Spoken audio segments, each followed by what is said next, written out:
Hello दोस्तों, welcome to my channel point our classes. तो आपने पहले वीडियो देखी थी प्रस्तावना कौशल की। उसके बाद जो अगला कौशल आता है वो आता है शामपट कौशल। इस शामपट कौशल में सबसे पहले तो आप ये देखिए कि शामपट कौशल का मीन्स क्या है। शामपट क्रिया जो भी आप करेंगे उस पर सबसे ज्यादा फोकस किया जाता है कि टीचर ये देखता है कि बच्चे को शामपट पर जो भी लिखा हुआ है वह सही ढंग से लिखा है, उसके अक्षरों का आकार कैसा है शामपट पर लिखने का, या उसको सीधी रेखा में लिखना आता है या नहीं आता। इसके बाद इसमें हम सबसे पहले लिखेंगे क्रम संख्या, शिक्षण बिंदु। जैसे शिक्षण बिंदु आप कोई भी ले सकते हैं, महाद्वीप या महासागर। छात्राध्यापक क्रिया में आप क्या करेंगे, छात्राध्यापक क्रिया में आपको 5 से 6 लाइन्स लिखनी है। जैसे आप लिख सकते हैं कि विश्व में कुल 7 महाद्वीप होते हैं, जिसमें से सबसे बड़ा महाद्वीप एशिया महाद्वीप है, सबसे छोटा महाद्वीप ऑस्ट्रेलिया महाद्वीप है। इसके अलावा भी आप 2-3 लाइन्स और ऐड कर सकते हैं। उसके बाद आप लिख सकते हैं विश्व में कुल 4 महासागर हैं। कौन कौन से हैं, प्रशांत महासागर सबसे बड़ा महासागर है, आर्कटिक महासागर, अटलांटिक महासागर और हिंद महासागर। इसके बाद आपको क्या करना है, जो मेन पॉइंट्स हैं, जैसे विश्व में कुल कितने महाद्वीप हैं और विश्व में कुल कितने महासागर हैं, विश्व में सबसे बड़ा महासागर कौन सा है, विश्व में सबसे बड़ा महाद्वीप कौन सा है, या विश्व में सबसे बड़ा कुछ भी आप कह सकते हैं, विश्व में सबसे छोटा महाद्वीप कौन सा है। इस तरह से आप महाद्वीपों को और महाद्वीपों की संख्या को, महाद्वीपों के बारे में और भी आप जानकारी लिखना चाहते हैं तो उसे किस तरह से आप शामपट पर प्रदर्शित करेंगे। जैसे मैंने ये लिखा हुआ है, सबसे बड़ा महाद्वीप एशिया, सबसे छोटा महाद्वीप ऑस्ट्रेलिया, सबसे बड़ा महासागर प्रशांत, कुल महाद्वीपों की संख्या 7, कुल महासागर की संख्या 4। इस तरह से आप शामपट कौशल को कर सकते हैं। उसके बाद कुछ प्रतिक्रिया बिंदु होते हैं जिस पर शिक्षक अपनी टिप्पणी करता है उन बिंदुओं के हिसाब से, जिसमें ये चीजें लिखी जाती हैं कि बच्चे ने शामपट पर किस तरह से जो भी क्रिया की है उनके बारे में बताया जाता है। उसके बाद पर्यवेक्षक अपने हस्ताक्षर करता है और अपनी टिप्पणी देता है। Thanks for watching this video, like this video and subscribe my channel. Thank you. तो दोस्तों, welcome to my channel point our classes. तो आज हम पढ़ेंगे प्रदर्शन कौशल के बारे में।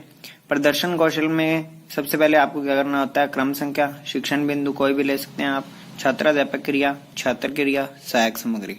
सहायक सामग्री में प्रदर्शन करने के लिए आपको कोई ना कोई चार्ट या किसी भी अन्य चीज का यूज करना होता है या मॉडल का यूज करना होता है। ठीक है, तो इसमें हमने सबसे पहले टॉपिक ले लिया वायुमंडल या वायुमंडल की परतें।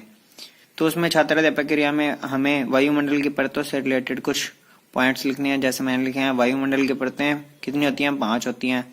क्षोभ मंडल, समताप मंडल, ओजोन मंडल, आयन मंडल, बारह मंडल। वायुमंडल में सबसे ज्यादा गैस कौन सी मिलती है, नाइट्रोजन।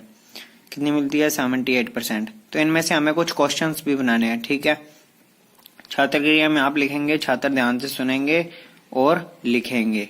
सहायक सामग्री में आपको जो भी आपने डायग्राम बनाया है इस तरह से, जैसे मैंने ये डायग्राम बनाया, तो इसका आपको A4 साइज छोटा सा मिनिएचर कह सकते हैं आप, मिनिएचर बनाकर आपको सहायक सामग्री में लगाना होता है। उसके बाद आपको क्या करना है, चार्ट पर आपको इस तरह से एक डायग्राम बनाना है।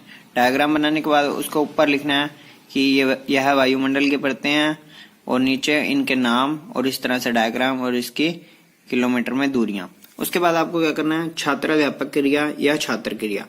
छात्राध्यापक क्रिया में आपको कुछ क्वेश्चंस पूछने हैं, first, second, third, fourth, fifth, 5 या 6 क्वेश्चन आप पूछ सकते हैं। क्वेश्चन पूछने के बाद आपको बच्चों से आंसर प्राप्त होंगे। उसके बाद शिक्षक आपको प्रतिक्रिया बिंदुओं पर के हिसाब से आपको टिप्पणी करेगा और पर्यवेक्षक हस्ताक्षर करेगा। तो इस तरह से अगर आपको ये वीडियो पसंद आई है तो इस वीडियो को लाइक करना और चैनल को सब्सक्राइब करना ना भूलें। Welcome to my channel point our classes. तो आज हम पढ़ेंगे पुनर्बलन कौशल के बारे में। तो पुनर्बलन का मीन्स क्या होता है कि बच्चों को शाबाशी देना या उन्हें उनके उत्तर पर कोई भी प्रतिक्रिया शिक्षक द्वारा जो भी की जाती है उससे क्या कहते हैं, पुनर्बलन कहते हैं। तो पुनर्बलन कितने प्रकार का होता है, 2 प्रकार का होता है। एक होता है सकारात्मक और एक होता है नकारात्मक। सकारात्मक पुनर्बलन 2 प्रकार का होता है, शाब्दिक और अशाब्दिक, और नकारात्मक भी 2 तरह का होता है, शाब्दिक और अशाब्दिक। शाब्दिक में शब्दों का यूज किया जाता है, जैसे सकारात्मक में अच्छा, ठीक है, बहुत अच्छा। उसके बाद अशाब्दिक जो सकारात्मक पुनर्बलन होता है उसमें सिर हिलाकर या पीठ थपथपाकर बच्चे को उस प्रश्न के बारे में बताया जाता है कि आपने बहुत ही अच्छा बताया, उसके बाद जो नकारात्मक पुनर्पलन होता है उसमें शाब्दिक में गलत है या सही नहीं, इस तरह से बच्चे को बताया जाता है। और अशाब्दिक में क्या किया जाता है, सिर गलत की तरह बताकर, मतलब सिर हिलाकर आपने गलत बताया, इस तरह से बताया जाता है। इसके बाद चलते हैं हम लासन की तरफ। तो लासन किस तरह से बनाना है ये देखिए। क्रम संख्या शिक्षण बिंदु आप कोई भी ले सकते हैं। छात्राध्यापक क्रिया में उस टॉपिक के बारे में आपको लिखना है। इसके बाद छात्र क्रिया, छात्र ध्यान से सुनेंगे। पुनर्बलन एक और आपका कॉलम बनेगा। बहुत प्रश्न में आपको क्या करना है, कुछ क्वेश्चंस पूछने हैं। जैसे पर्यावरण किसे कहते हैं, पर्यावरण प्रदूषण के प्रकार। बच्चा आंसर देता है 4, तो आप कहेंगे अच्छा, बहुत अच्छा, ठीक है। इस तरह से आप कुछ भी पुनर्बलन दे सकते हैं। जैसे अगर बच्चा बताता है पर्यावरण प्रदूषण को कम करने के 2 उपाय, पेड़ लगाना और पानी को व्यर्थ न पाना, तो आप कहेंगे बहुत अच्छा। अगर वह गलत बताता तो आप उसे कहेंगे सही नहीं, ठीक है।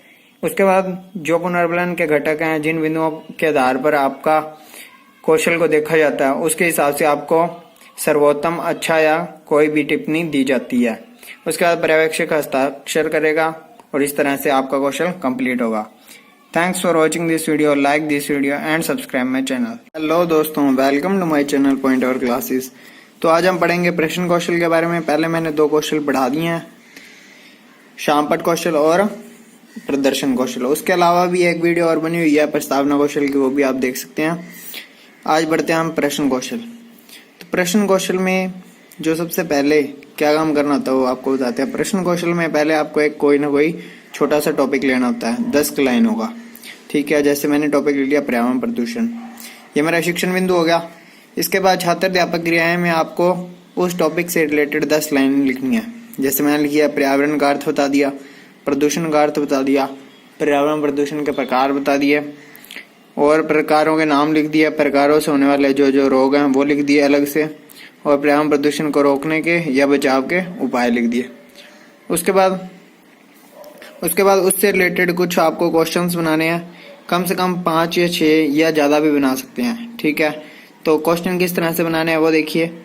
इसमें ज़्यादा से ज़्यादा आपके क्वेश्चन स्किल पे वो होता है, सबसे ज़्यादा निर्भर होता है, ठीक है। वो ये देखा जाता है कि आपको क्वेश्चन किस तरह से बच्चे से पूछने हैं और उनके जवाब किस तरह से उनको बताने हैं, ठीक है। तो इसमें क्या करना होता है, पहले आप क्वेश्चन पूछेंगे बच्चे से, जैसे पर्यावरण किसे कहते हैं, तो बच्चा बताएगा हमारे चारों ओर के वातावरण को पर्यावरण कहते हैं, और आपको उसी आंसर को एक बार और रिपीट करना होगा। जैसे पर्यावरण प्रदूषण के कितने प्रकार होते हैं आप पूछेंगे, बच्चा कहेगा 4, तो भी आप उसी उत्तर को वापस रिपीट करेंगे, ठीक है। इस तरह से आपको 6 या 7 क्वेश्चंस पूछने हैं।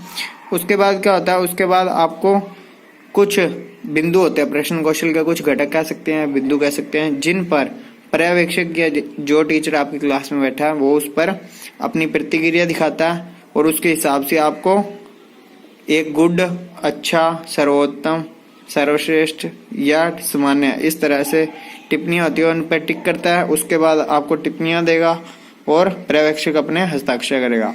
इस तरह से इसके बाद का जो क्वेश्चन रह गए हैं उनको मैं अगली वीडियोस में डालूंगा। Thanks for watching this video, like this video and subscribe my channel. Thank you.